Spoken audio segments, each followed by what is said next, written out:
What if unusual experiences and even things that we think are totally debilitating to us are actually preparation for our dreams coming true? Is that even possible? Well, I've got some insights and a different way of looking at an old story that I posted a couple days ago, but I want to give you insights into and provide some teaching around in today's edition of our time together. So if you're on board with this, come on, my friend, let's dig into the soil of this together.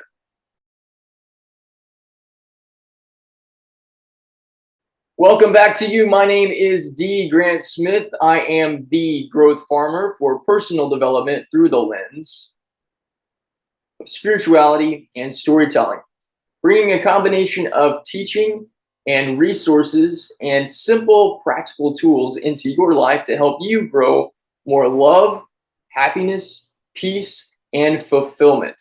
I appreciate you being here. I appreciate all of the love and support that you guys have been giving me. I appreciate all of the new subscribers. Thank you guys so much for coming on board and for joining into this process of growing into the best version of ourselves together. Now, a couple days ago, I say a couple days ago, it was just before the weekend, I believe, on Friday, I posted just a movie video. It was one of the first, is actually the first one that I've ever done, where I wrote this story out, and I decided instead of just writing a story down or just sitting here in front of the camera and reading it to you, that I would use visual imagery to paint this picture for you and let you see what was going on in my mind when I was writing it. I had this idea on Thursday of last week. As I sat down or laid down to go to bed, this imagining came over me where I thought, I wonder if the biblical David, I wonder what his dreams and his ambitions were when he was a kid, just hanging out in the fields with the sheep. Was he thinking about all the things that he wanted to experience in life? Did he ever imagine himself becoming king?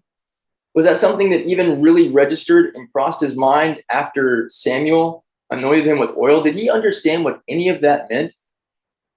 Was he really, well, he was, but how was he really prepared to take on Goliath, the giant, the 10-foot tall, undefeated warrior that had conquered all kinds of kingdoms and was challenging the nation of Israel?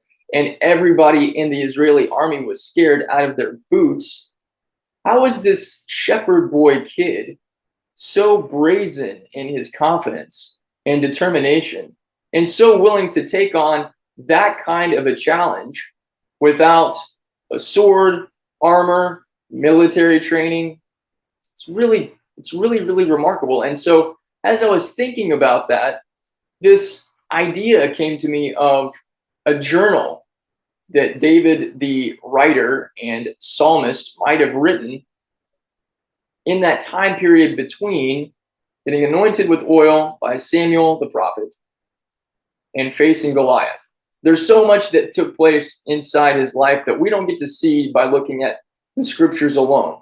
There's all kinds of gaps in his timeline that all kinds of things could have taken place, and we don't really get to see too much about what he was thinking in those moments, unless we read through the Psalms and then maybe be able to discern when that might have been written or what might have happened. But I started thinking about it from this other perspective of how there's all kinds of preparation that's taking place in our lives because God is leading us into, over and over and over again, more and more growth, more and more development, more and more blessings. And sometimes, if not oftentimes, these blessings can become disguised as challenges and difficulties, and even periods in our life when we spend so much time alone, away from people. And it seems like David was a really amicable, really peaceful, really joyful human being that really loved other people. As he grew into an adult and as he was on the run and doing all kinds of things, he was always going around helping other people, protecting them, rescuing them, building up this group of people who supported him. And in order to be able to do that, you have to have a love and an appreciation for people. But going back into that story or that potential story, and I'll link up here or up here, I can't remember which side of the thing it shows up on. but I'll link the untold story of David. It's going to paint a picture for you for everything that I'm describing here, but I wanted to give you guys some insights into what was behind my reason for putting this all together and what I've learned from this process, and maybe you can learn too. In the story, David is recollecting as a kid, presumably, that he's the shepherd boy in the fields. And he doesn't really understand everything about the sheep that he's leading every day, but he tries to have fun with the process. And the sheep aren't the smartest creatures in the world, but it doesn't matter. He loves them as they are. And there's such a beautiful thing inside just that by itself, because the sheep isn't a intelligent creature necessarily, but it follows behind the shepherd because of trust. And the shepherd has this incredible ability and just deep, heartfelt love and appreciation and care that the shepherd gives to the sheep. Yes, because it's his or her job to do so. But as you're spending quality time leading anyone or anything from place to place to place in search of food and water and safety, you're going to build a relationship with those people or with those creatures. And that relationship becomes very loving and very trusting. And that's what I experience when I read about David, the shepherd boy in the Bible. But I started thinking about it on another level. When David goes to give his brothers some food and he experiences Goliath, he didn't know Goliath was around. And he wondered, who is this jackass standing on the hill talking all this trash about us and about our people? And how is he allowed to do that? How come the king hasn't gone out there and taken care of business yet? And when he goes and meets with the king, and the king is so amazed at how brave and courageous and determined this shepherd boy is, that he tries to give him his armor and says, you can't go out there without anything on. You gotta, here, let me give you my armor. Now, Saul was a pretty big guy. I think he was like 6'3" or 6'4". He was a pretty big dude. And who knows how big David was as a 14, 15, 16-year-old kid. Maybe he was 5'7". Maybe he was 5'10", doesn't matter. He was not the size of the armor that Saul tried to put on him. And as I was thinking about that story and the preparation for it, thinking about how David might have thought about what it would be like to be a soldier before he ever entered battle of any kind. And maybe he had the thought to himself of, I really don't want to have to wear a whole bunch of armor. That doesn't really feel right. What I trust is my sling. And that's a part of the story that I presented to you. And another part of the story is, what if David wasn't always perfect in terms of his accuracy using a sling? Oftentimes, I think we can read Bible stories and think that the characters in the Bible had it all figured out, had it all put together the first time around. But that's clearly not the case, because over and over and over again in the Bible, we read about people that struggle with just accepting their calling, and even sometimes struggling to have the words to say to the people that they're supposed to speak to. And I think that this trial and error and learn by process is a big part of all of the stories in the Bible that we can sometimes miss. And for me, as somebody that has spent a long time struggling with perfectionism and trying to have it all figured out, and often beating myself up for mistakes, failures, getting things wrong, but then turning that around and choosing to look at the lessons learned from these experiences, I can imagine that the first time David had to go rescue a sheep from a big bear or a lion, that maybe that experience was a little scary. Maybe it was big time scary, but there had to have been a process of confidence that David grew in, so that when he faced Goliath, it wasn't his first rodeo. And so that's something else that I illustrated inside this story. When David faces the lion that takes one of his sheep, he doesn't kill it on the first blow. He doesn't kill it on the second blow. Actually, what he does is he pisses off the lion even more. But despite the fact that he's not perfectly accurate, his confidence doesn't waver. because his faith is in a power that's much greater than him. His faith isn't in his sling, and it isn't in the little stones and rocks that he's put in it. It's not in his accuracy. His faith is in this unseen presence that has been guiding him the whole time. This voice that speaks to him in silence. Now, I don't know about you, but I've spent a long time looking for and trying to find God's voice in here.